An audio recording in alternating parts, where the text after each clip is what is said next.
कच्छ में भी ड्रोन देखे गए हैं, यानी कि बिल्कुल कल जैसे हालात। आप आशीष ये कह सकते हैं। मैं आपके पास आ रही हूं, अजय बाचरू जम्मू से जुड़े हुए हैं, उनके पास जाऊंगी, लेकिन उसके पहले आशीष सीधे आपके पास आते हुए, कल जैसे ही हालात एक बार फिर से बन गए, वो भी तब जब दोनों देशों में युद्ध विराम हुआ।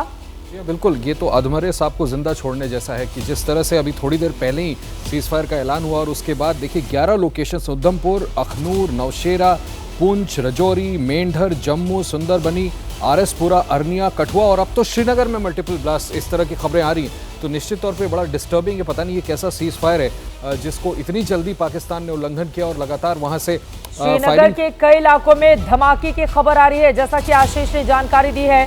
श्रीनगर के कई इलाकों में धमाके की खबर आ रही है और ऐसा ही उमर अब्दुल्ला जो मुख्यमंत्री हैं, उन्होंने भी सवाल पूछा है कि ये कैसा सीज फायर है। पाकिस्तान जब तक अपने आप को खत्म नहीं कर लेगा तब तक क्या वो नहीं मानेगा। उसको पता है कि भारत के सामने उसकी कोई हैसियत। लाल चौक में भी धमाके की खबर आ रही है, लाल चौक में भी धमाके की खबर आ रही है। श्रीनगर के कई इलाकों में धमाके, क्या जानकारी आशीष मिल रही है?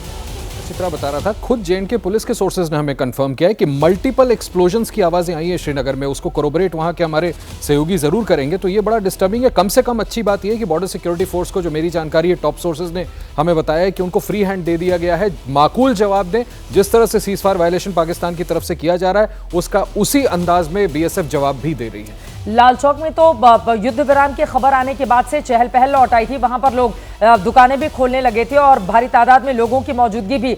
लाल चौक में भी धमाके की खबर, इस बारे में क्या डिटेल जानकारी है आपके पास? देखिए, मेरे तो कुछ दोस्त एयरपोर्ट के ठीक बगल में रहते हैं, मुझे उनके लगातार मैसेजेस आ रहे हैं कि कश्मीर में, श्रीनगर में लाल चौक, एयरपोर्ट के आसपास और कुछ और इलाकों में मल्टीपल एक्सप्लोजन सुनाई दिया गया। सिर्फ लाल चौक ही नहीं, आप बिल्कुल ठीक कह रही है, लाल चौक का इलाका जो है वहां पर काफी लोग बाहर निकलते हैं और लोग सेलिब्रेट भी कर रहे थे। कई जगह से इस तरह के मैसेजेस भी आ रहे थे, लेकिन अब वो लोग ये बता रहे हैं कि वहां पर धमाकों की आवाज आ रही है। लोगों के लिए निकलना बड़ा मुश्किल है। मुझे लगता है इसीलिए जगह जगह ब्लैकआउट किया गया है ताकि लोग वापस घरों में जाएं। और जैसा मैंने आपको बताया कि बॉर्डर पर बॉर्डर सिक्योरिटी फोर्स पाकिस्तान की इस तरह की कार्रवाई का जवाब भी दे रही है। एक बार दीपक रावत के पास अखनूर चलते हैं। दीपक, अभी क्या हालात है अखनूर में?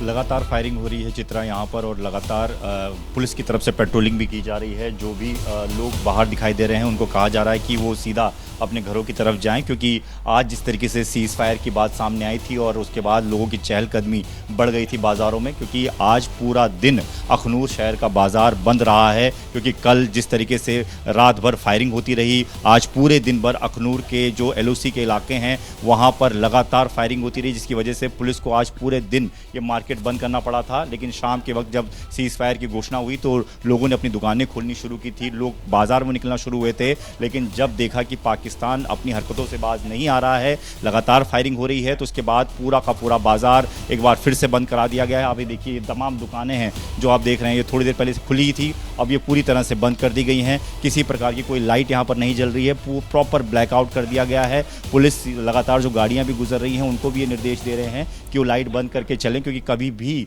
किसी भी तरीके से कोई भी शल कहीं से भी गिर सकता है। क्योंकि लगातार हम देख रहे हैं कि जो फायरिंग की आवाज़ें हैं वो एलओसी के आसपास लगातार गूंज रही है। और ये कोशिश ये की जा रही है कि कोई भी इस वक्त जो है बाहर सड़कों पर ना दिखाई दे। तो ये लगातार आप ये तस्वीरें अखनूर की देख रहे हैं। अखनूर बेहद करीब एलओसी के, और इस जगह पर 3-4 दिनों से इसी तरह से फायरिंग हो रही है। आज पूरे दिन भर ये फायरिंग होती रही, कई घरों को नुकसान हुआ है, कई लोगों को अलग रिलीफ कैंप में रखा गया है। वो लोग भी ये सोच रहे थे कि सीज फायर के बाद अब वो अपने घर लौट सकेंगे, लेकिन अब जिस तरीके की स्थिति नज़र आ रही है उसको देखकर लग रहा है कि पाकिस्तान समझने वाला नहीं है, उसको जवाब देना है। और यही वजह है कि पाकिस्तान को लगातार एलओसी पर हमारी जो सेना है वो जवाब दे रही है। इधर से भी हमारी तरफ से भी लगातार अब उसका जवाब दिया जा रहा है। इसकी आवाज़ें भी जो है वो साफ सुनाई दे रही हैं। एक बार चारों तरफ अपने कैमरामैन से कहें कि चारों तरफ घूम के दिखा दे कि किस तरह से वहां पर पूरी तरह से ब्लैकआउट है अखनूर में। और हालात पहले माना जा रहा था कि युद्ध विराम हो गया है 5 बजे के बाद, अब जल थल नभ में जो हमारी जानकारी भी हमारी ओर से शेयर की गई, हमारे भारतीय सेना की ओर से, कि कहीं पर भी जल थल नभ में इस तरह की मिलिट्री ऑपरेशंस या फिर शोरगुल या धमाके नहीं किए जाएंगे, कोई भी मिलिट्री ऑपरेशन नहीं होगा। लेकिन एक बार फिर से पाकिस्तान की ओर से जो हिमाकत की गई है, चारों तरफ की तस्वीरें एक बार फिर से दिखा दे दीपक आप।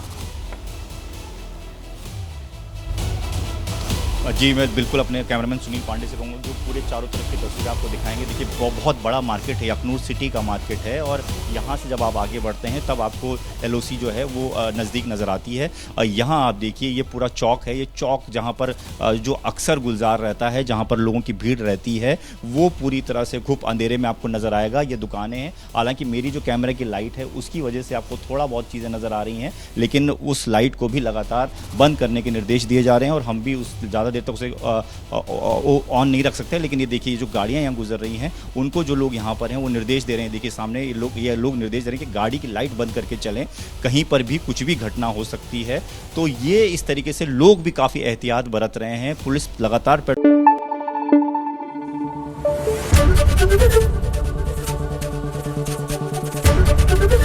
ABP न्यूज आपको रखे आगे।